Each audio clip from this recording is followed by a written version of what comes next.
મહાશિવરાત્રીને હવે ગણતરીના દિવસો બાકી રહ્યા છે, ત્યારે આદિવાસી સમાજની કુળદેવી યાહામોગી દેવમોગરા માતાના ધામ તરફ ભાવિક ભક્તોની પદયાત્રાઓ શરૂ થઈ ગઈ છે। મહારાષ્ટ્ર રાજ્યના નંદુરબાર જિલ્લાના દોડિયાવદ ગામથી નીકળેલી દેવમોગરા માતાની પદયાત્રા નિઝર અને કરમુંડા તાલુકાથી પસાર થઈ મોદલપાડા પહોંચી હતી, જ્યાં ભાવિક ભક્તોનું ભવ્ય સ્વાગત કરવામાં આવ્યું। આ સમગ્ર પદયાત્રાની વધુ વિગતો સાથે આ અહેવાલમાં જોઈએ। નર્મદા જિલ્લાના સાગબારા તાલુકામાં આવેલ દેવમોગરા ગામ ખાતે આદિવાસી સમાજની કુળદેવી યાહામોગી દેવમોગરા માતાનું પવિત્ર મંદિર આવેલું છે। દર વર્ષે મહાશિવરાત્રીના પાવન દિવસે દેવમોગરા માતાની વિશેષ પૂજા અર્ચના તેમજ પ્રસિદ્ધ મેળાનું આયોજન થાય છે।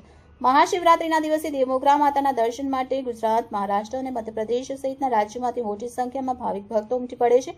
ઘણા ભાવિક ભક્તો પોતાના ગામથી દેવમોગરા માતાના ધામ સુધી પગપાળા યાત્રા કરે છે, જેને આદિવાસી બોલીમાં હિજારી કહેવાય છે। દર વર્ષની જેમ આ વર્ષે પણ મહાશિવરાત્રી નજીક આવતા ભાવિક ભક્તોની પદયાત્રા શરૂ થઈ ચૂકી છે। ગતરોજ મહારાષ્ટ્ર રાજ્યના નંદુરબાર જિલ્લાના દોડિયાવદ ગામથી મોટી સંખ્યામાં ભાવિક ભક્તોની પદયાત્રા દેવમોગરા માતાના દર્શનાર્થે નીકળી હતી। આ પદયાત્રા નિઝર તાલુકાના વેલદા ટાંકી માર્ગે પસાર થઈ કુકરમુંડા તાલુકામાંથી આગળ વધી નજીકના મોદલપાડા ગામ ખાતે પહોંચી હતી।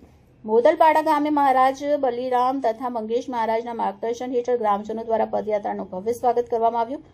આ અવસરે દેવમોગરા માતાની પૂજા અર્ચના કરવામાં આવી અને તમામ ભાવિક ભક્તોને ભોજન પ્રસાદી સ્વરૂપે મહાભંડારાનું આયોજન કરાયું હતું। ભક્તિભાવ અને આસ્થાના માહોલ વચ્ચે પદયાત્રાને દેવમોગરા માતાના ધામ તરફ રવાના કરવામાં આવી। Reporter Hetal Kokani, city golden news, Tapi.